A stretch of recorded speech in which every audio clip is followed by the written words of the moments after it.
Welcome back to my channel. This is In Conversation with Zoe. So I'm back again today sharing with you some alternatives for our regular and daily words that we use in every conversation or majority of our conversations on a daily basis.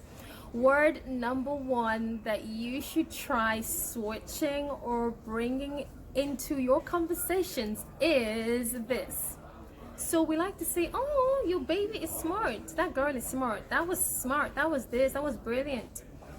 Don't you think, we should let that rest for a bit? Okay, so try clever. It's an ancient word. It's a very classical one. And I think anyone you use it on or any situation you use it on would be fine.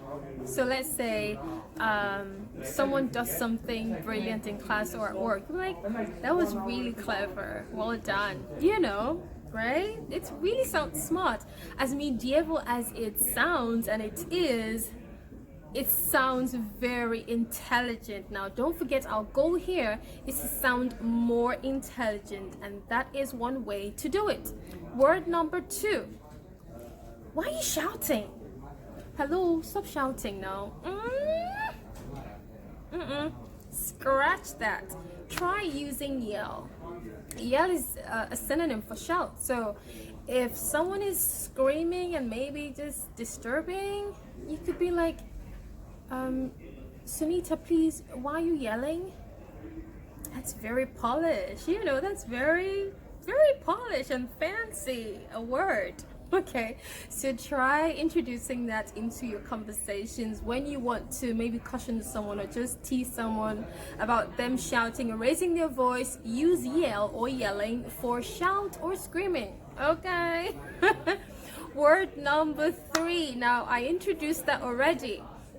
I said fancy. How many of us have or watch Fancy Nancy? Ding it, ding it, ding it, ding it. Well, that is my next word. So fancy is a very tidy and mwah word, and I think you should introduce it into every bit of your conversation every now and then. So let's say you like this scarf, for instance, right? And then you say, oh, I love your scarf, it's so fancy, I like it.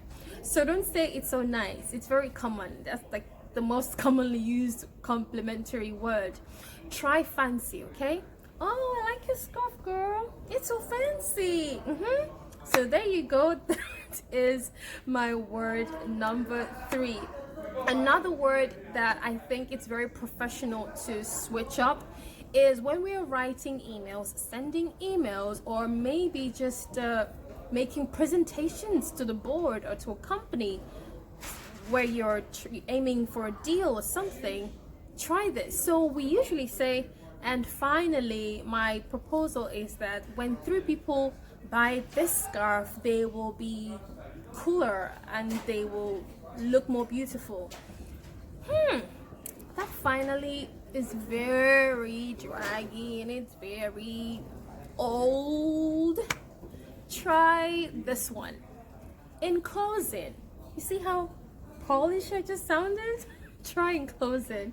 It's a very polished and fine way to say finally. Okay, so that is word number 4.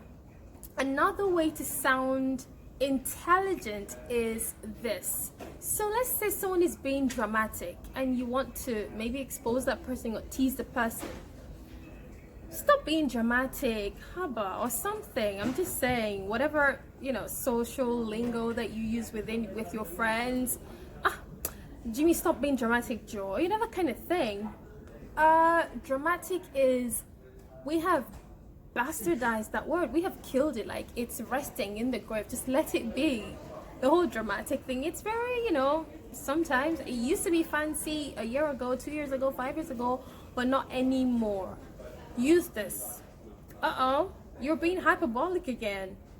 Ooh, that's very literature. It is, of course, that's what it means. It actually also means the word you're trying to put out there, dramatic. You're exaggerating a situation. That's what hyperbole is. So why not make people stop and like go, Did you just say hyperbole with me? Like, did you just use hyperbole on me? Well, that's a way to make everybody calm down and just cause some, you know how we say, like we say this back home in Nigeria specifically, when everyone is quiet in class, or maybe suddenly the office goes quiet, to be like, oh, the Holy Spirit has passed. Well, you will see that the Holy Spirit will pass. Well, that's an innuendo. When you use hyperbole, okay? So when your friend or your partner or whoever, family, is being dramatic, don't use dramatic. Make them stop and stay and like, oh, girl, you are intelligent. Oh, boy, you are intelligent. Stop and say, why are you being hyperbolic? Ooh, it just sounds fancy. Anyways, thank you for watching. I will see you next time on In Conversation with Zoe. Now, don't forget, those are 5 alternative words you can sip in, introduce into your everyday conversation. It's very easy, and they are simple words that will make you stand out, look clever, and feel intelligent. Thank you for watching. I will see you on Instagram and on Twitter at Zoe Chinaka. Ta-ta!